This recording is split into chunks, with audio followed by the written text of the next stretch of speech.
Alright, this is the WL Beetle by WL Toys. Got this from my rcmart.com. Um, I'm going to be showing a bit of flying with this today, and I'll be talking about it a little bit first. A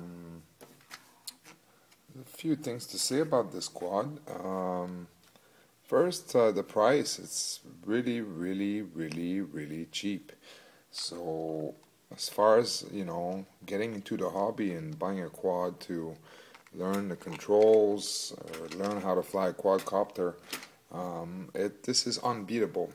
Basically, there's nothing else that comes close to what you get for your money with this quadcopter, because it comes with everything you need to fly. It comes with a 4-channel transmitter, and then it comes with two sets of propellers, battery, and the craft itself, and a charger, of course.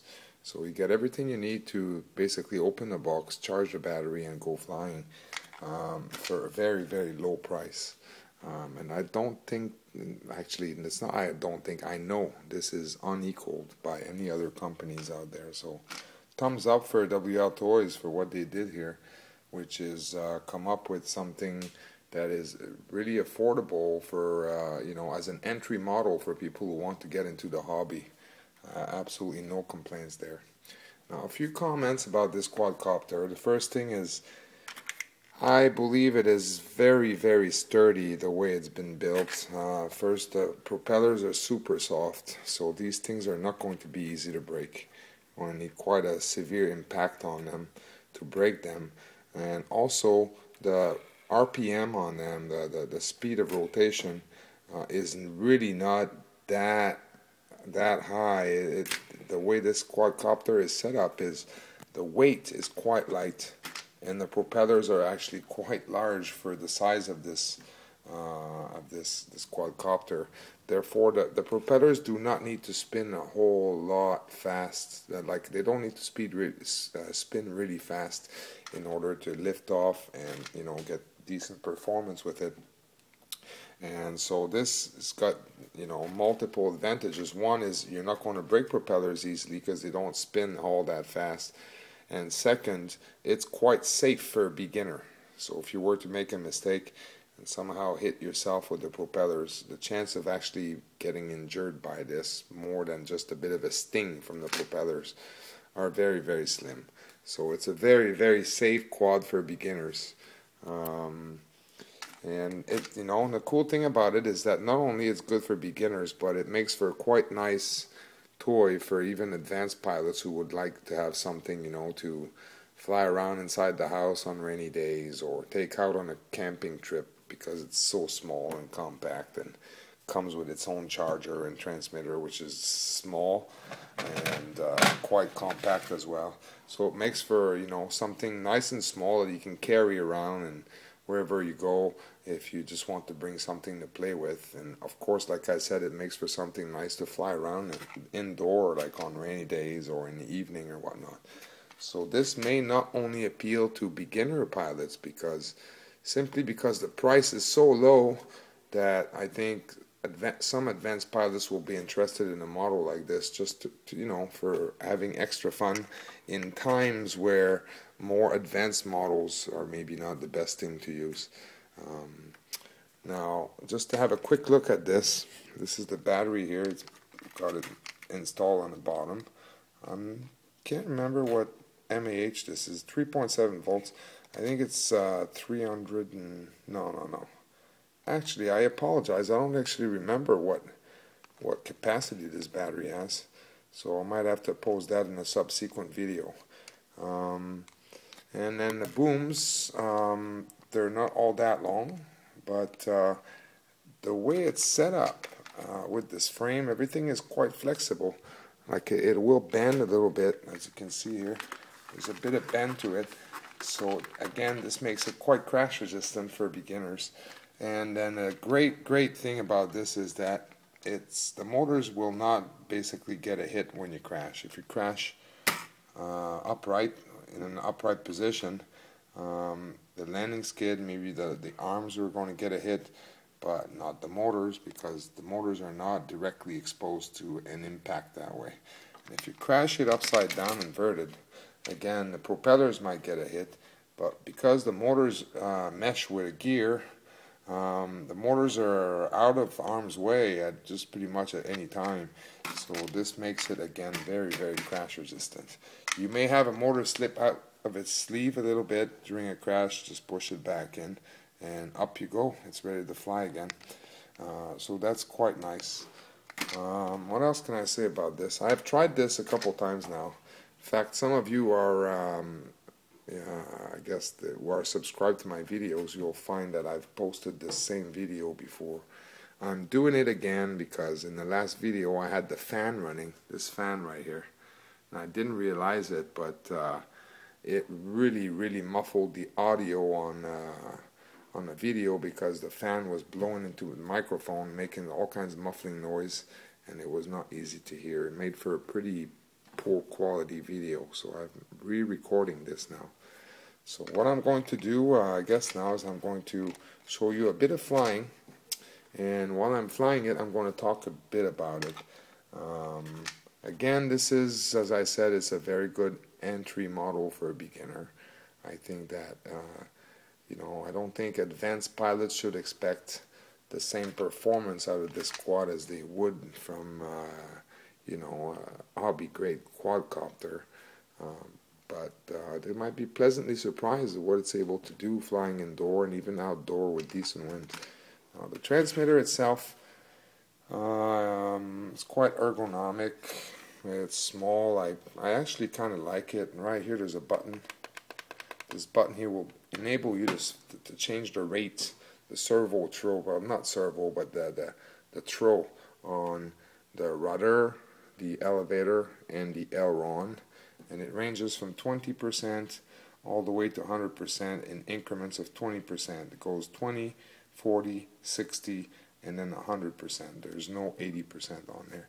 And it's quite accurate. Between 20 and 60, you can tell like a very decent increase in performance. And then at 100%, this is where maybe advanced pilots might not be all that pleased with this model, because the way it works is it's not really an accurate cyclic response at 100%. What I mean by this is that if you're running with 100% rate, high rate on the transmitter, and you start giving it forward, backward, left or right cyclic input, you get to a point where there's enough cyclic input that it's like flicking a switch, like the flip switch, where the quadcopter will very quickly flip and do a full rotation and do 130 and 60 degrees, either forward, backward, or sideways in a roll motion. And there's no way to control how fast that's going to happen. So the cyclic response on there is not a real acrobatic cyclic response, whereas on a hobby grade quad, you have more ability to control how fast the quadcopter is going to roll for acrobatic maneuvers and how fast it's going to flip or backflip. But you can't have that with this quadcopter. It's fly or flip. That's just the way it is. So I would not advise beginners to fly at 100%, because if they go and overcompensate on the cyclic, as soon as you reach a certain percentage on the cyclic input, this thing's going to flip on you regardless of what altitude you are or whatnot. It's just going to go and flip. And if you're not high enough in the air, you're going to end up crashing upside down on the ground. So that's maybe one of the downsides about it. But again, it's not really a downside on a beginner's point of view, because it gives beginners the opportunity to practice flips and getting an idea of what it's like for the quad to go full rotation.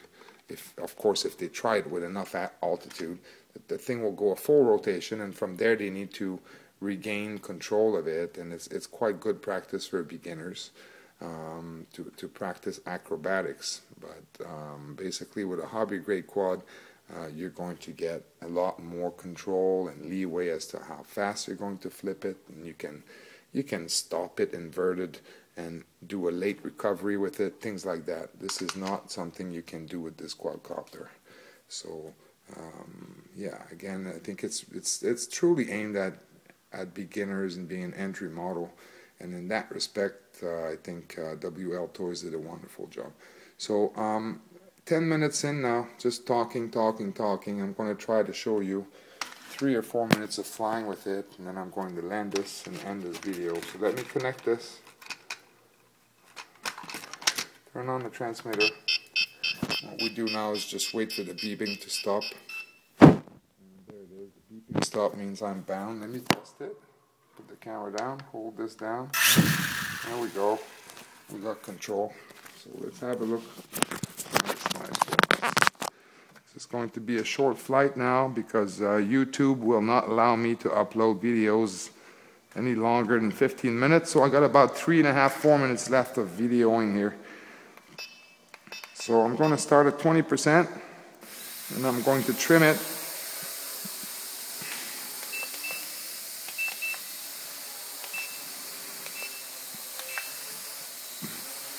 And there we are. That's it, it's trimmed now. This is hands off here. You see how incredibly stable it is. It doesn't get much more stable than this. No hands, like, I'm going to go make coffee right now pretty much. See, it's drifting a little bit backward now. 1 or 2 clicks of trim forward. It's going to stabilize itself. And check it out. Just incredibly stable. Now let's show some flying with it a little bit.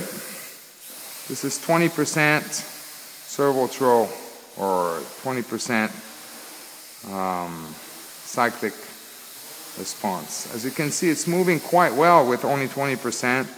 So it's good for, really good for beginners to learn flying this indoor. It's not going to get out of hand too fast.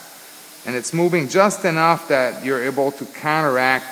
If you were going to head towards an obstacle or something, you can react and try to get away from something you're about to hit. Okay, now let's try 40%. This is 40% now. As you can see, it's moving quite a bit faster now.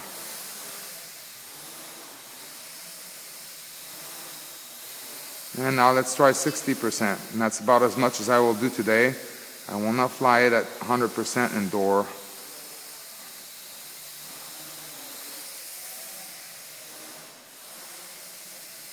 You can see it's responding quite well, just doing these back and forth.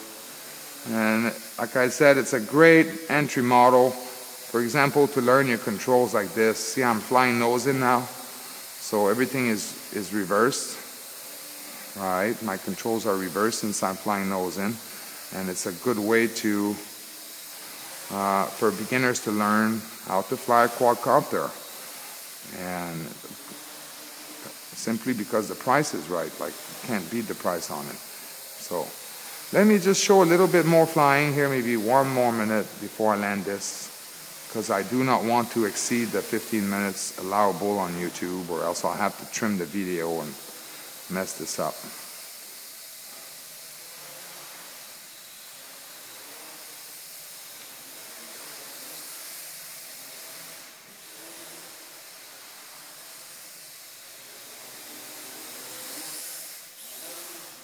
And that's it. That's all I'm going to show for now. I'm afraid I'm getting closer to 15 minutes now. That's the V929 by WL Toys. I actually got about 1 minute left of video. I could have shown you a little bit more flying here, but better safe than sorry. I don't want to have to trim the video. That's it. I hope you enjoyed the video, and then, yeah, thank you for watching. Bye-bye.